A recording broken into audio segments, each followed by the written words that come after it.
Existem mamíferos ou aves venenosos? E quais seriam esses? Bom, essa é uma pergunta feita por um inscrito na nossa aba comunidade, e mais pra frente veremos a resposta dela. Então, rapaziada, sejam muito bem-vindos a mais um Bio Responde aqui no canal, o quarto vídeo já desse quadro que foi criado há um bom tempo. Esse quadro eu peço as perguntas de vocês em vídeo ou na própria aba comunidade, como foi dessa vez. E cara, dessa vez apareceram muitas perguntas ótimas que eu gostei, tipo, de quase todas. E com certeza dá pra fazer um conteúdo muito bom pra vocês com isso. Inclusive agradeço de coração a todo mundo que interagiu com o post, mas como eu acho que são muitas perguntas, se por algum acaso o vídeo ficar meio longo demais, o que não é o meu objetivo com esse quadro, que é ter de 10 a 20 minutos, vou fazer uma parte 2, que vai sair na semana que vem, mas não sei, se for sair eu aviso no final do vídeo depois. Hoje não vou enrolar na introdução, porque realmente tem muita coisa pra ver nesse conteúdo, mas caso você goste do que está assistindo, não se esqueça de deixar um gostei, comentar algo, compartilhar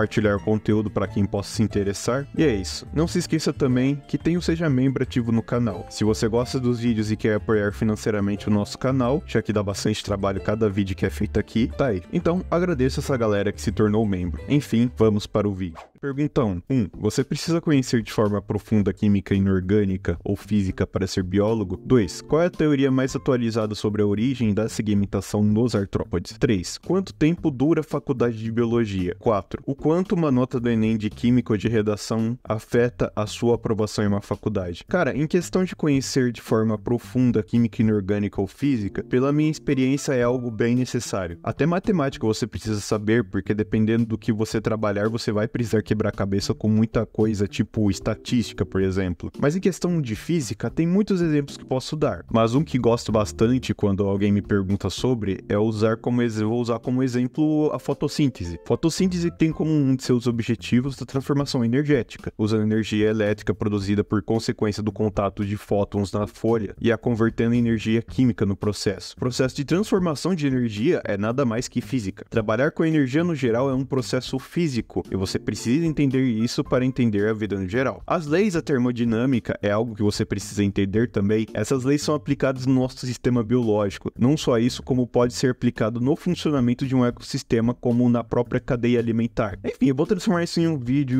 mas sim, é importante você saber. E apesar de parecer chato, realmente, no ensino médio, ou em qualquer momento antes de entrar na faculdade, você estudar esse tipo de coisa, quando você aplica esse tipo de mapa na sua área, acaba ficando um pouco mais fácil de entender. Pelo menos essa é a minha experiência sobre essa questão. Quanto à segunda pergunta, eu achei um artigo de 2019 e, de acordo com o mesmo, a segmentação em artrópodes é um processo complexo que evoluiu de forma independente em diferentes grupos. A hipótese mais aceita sugere que essa segmentação não surgiu de um ancestral segmentado comum entre os artrópodes, anelídeos e cordados, mas sim evoluiu repentinamente ao longo da história dos animais, envolvendo mecanismos de desenvolvimento distintos. Entre as teorias, uma ideia central é que a segmentação pode ter surgido para facilitar a coordenação de atividades locomotoras, oferecendo vantagens adaptativas para o movimento sincronizado dos músculos ao longo do corpo. A faculdade de biologia geralmente dura em torno de 4 anos mais ou menos, e se você for fazer bacharel, dependendo da faculdade, você vai pegar em tempo integral, ou seja, dura desde manhã até o final da tarde mais ou menos, mas depende muito da faculdade, existem faculdades que não são assim. E respondendo sua última pergunta, bom, eu acho bom que você tenha uma boa noção de química pro Enem, porque isso vai compor uma boa parte da sua nota em naturezas no geral. E sim, a redação tem um peso muito grande na sua nota geral do Enem. É sempre bom você levar bem a sério seus estudos nessa parte. Eu diria que é um dos maiores pesos do Enem e de muitos vestibulares pelo Brasil é a redação. Também, se você estiver querendo entrar em uma universidade específica fora do Enem, é sempre bom dar uma olhada no edital e no site, porque geralmente eles deixam especificado lá o peso de cada parte da prova. Isso vai depender muito da universidade e do curso que você quer fazer. Pergunta 2. Alguém que ama biologia tem como ser também biólogo amador autodidata, se estudar e saber muito na área, seja para ficção ou por paixão pelo conhecimento científico mesmo? Poderia ou tem como fazer um vídeo sobre filosofia da biologia e das ciências? Tem alguns livros que parece que são desconhecidos sobre biologia, mas que é muito bom. Se não, poderia fazer um vídeo sobre recomendações de livros de biologia e zoologia? Bom, respondendo a sua primeira pergunta, se seu objetivo é atuar na área da biologia, você precisa da formação em ciências biológicas, bacharelado ou licenciatura e se registrar no Conselho Regional de Biologia, apresentando documentos específicos junto com seu diploma. Porém, se seu objetivo é apenas o conhecimento para divulgar ciência, eu ainda recomendo bastante você fazer uma faculdade, ter uma experiência na área. Porém, nada te impede realmente de estudar por conta própria. Existem pessoas que estão muito bem desenvolvendo seus próprios métodos de estudos autodidatas. O importante é ser honesto nessa questão. Eu mesmo, apesar dessa ser minha área, tenho assuntos específicos que eu não tenho tanto aprofundamento, mas mesmo assim eu procuro ler bastante sobre o assunto antes de comentar sobre. Na segunda pergunta, bom,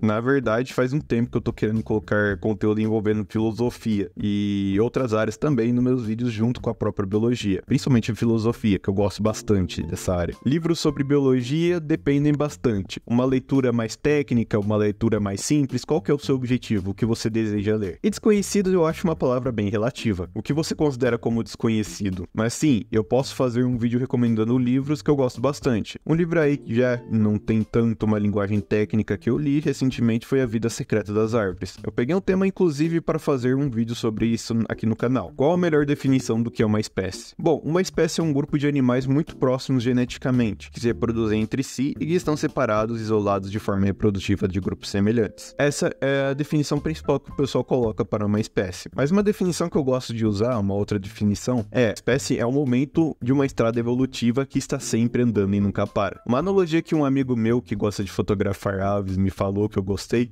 a espécie é uma fotografia, é um momento da história evolutiva registrado em uma foto, mas mesmo assim esse grupo está sempre se alterando. É o que chamamos de espécie. É apenas um retrato desse caminho. Como era a fauna da Antártica antes dela ser congelada? Bom, meu caro amigo Espino, a resposta dessa pergunta estará em um vídeo que estou planejando já faz um tempo. Mas algo eu posso afirmar para você de forma totalmente superficial semelhante e muitas vezes a mesma fauna encontrada na Austrália e na América do Sul, onde ela ficava junto do supercontinente de Gondwana. Inclusive os fósseis geralmente encontrados na Antártica, não só de animais, mas muitas vezes de plantas também, acabam sendo muito semelhantes ou a mesma espécies encontradas nessas regiões. Na sua opinião, qual o conteúdo mais difícil de estudar em biologia e pretende fazer um vídeo sobre criptozoologia? Cara, o conteúdo que eu mais tive dificuldade dentro da biologia provavelmente foi algumas aplicações de matemática como estatística. E sim, estatística não é um conteúdo difícil, mas ainda assim eu acho extremamente trabalhoso em alguns aspectos. E outro que eu considero até que bem complexo é biologia molecular. Eu acho um conteúdo extremamente interessante e da hora, mas é bastante coisa para entrar na cabeça. E muito nome também, principalmente por ser um conteúdo que tem como objetivo entender a fundo boa parte do metabolismo e o estudo dos próprios ácidos nucleicos como o DNA e o RNA. Fisiologia vegetal é algo que me quebra um tanto quanto também. Fora isso, não tenho muitos problemas com outros conteúdos. Porém, como também disse no vídeo anterior do quadro, qualquer coisa envolvendo plantas as pessoas costumam temer bastante. E bom, sobre o vídeo de criptozoologia, eu já pensei sobre, mas nunca trouxe porque não sei se o pessoal teria interesse sobre no assunto. Se vocês curtirem a ideia, posso trazer sim algo envolvendo. Qual animal com alimentação mais específica que você conhece? Cara, existem muitos animais diferentes com alimentações específicas que eu poderia citar aqui. Desde os pandas, que podem sim se alimentar de pequenos animais como roedores, mas têm sua dieta majoritariamente composta de bambus, mas prefiro citar alguns animais brasileiros. Um deles o tamanduá, que se alimenta de formigas e cupins, mas um animal vertebrado que eu acho bem interessante, que até hoje é um completo mistério, não sabendo se ele está extinto ou não, é o que eu gostaria de falar aqui nessa parte, o pararu espelho. Uma ave endêmica aqui da América do Sul, em regiões muito específicas aqui no sudeste, em geral, e no sul. Basicamente a causa do seu desaparecimento é por conta da fragmentação da Mata Atlântica, o que não permitiu que ele se deslocasse através das zonas de mata, o que é um problema que atinge muitas espécies diferentes, principalmente porque vivia em locais com bambuzais nativos. Sua alimentação é ou era à base de bambu, não no caule ou a folha do bambu, mas a sua semente. E um bambu nativo pode dar sementes em um intervalo de 3 a 120 anos e morre logo após dar sementes. Ou seja, um bambu pode ficar até 120 anos para dar sementes e essa ave se alimentava apenas disso. Em uma época onde os bambuzais eram predominantes na paisagem da Mata Atlântica, com certeza era uma estratégia eficiente de sobrevivência, mas como o desmatamento e a fragmentação de áreas de mata ficou bem mais difícil para essas aves acharem bambu semeando, o que levou a uma possível extinção desses animais, que não são avistados de forma confiável desde a década de 1980. Existem sim relatos de avistamento desses animais, mas nada confirmado ou realmente registrado dentro da academia. Existem mamíferos ou aves venenosos e quais seriam seriam esses? Bem, sim, existem aves e mamíferos venenosos e peçonhentos. Nos mamíferos temos apenas um exemplo conhecido, os ornitorrincos. É o principal animal peçonhento que podemos usar como exemplo, onde os machos têm uma espora inoculadora, apenas o macho. Agora nas aves existem 3 espécies conhecidas, todas da Nova Guiné, região do Indo-Pacífico. O primeiro é o pitorrui, que tem suas penas cobertas por uma toxina originada de sua alimentação baseada em animais tóxicos, como alguns grupos de insetos. O mais interessante é que a toxina produzida por essa ave é a mesma encontrada em rãs da família Dendrobatidae, que possuem a fama de serem extremamente tóxicos e perigosos e o grupo de anfíbios mais perigosos e venenosos do mundo. Pachycephala, Sklegli, Galeadrias, Rufinucha são outras 2 aves descritas recentemente que também possuem a característica de apresentar toxinas no corpo. Existe algum animal fóssil mesozoico comprovadamente peçonhento? Bom, continuando nessa parte de envolvendo animais peçonhentos e venenosos, existe um artigo que eu li recentemente, um artigo um tanto quanto velho,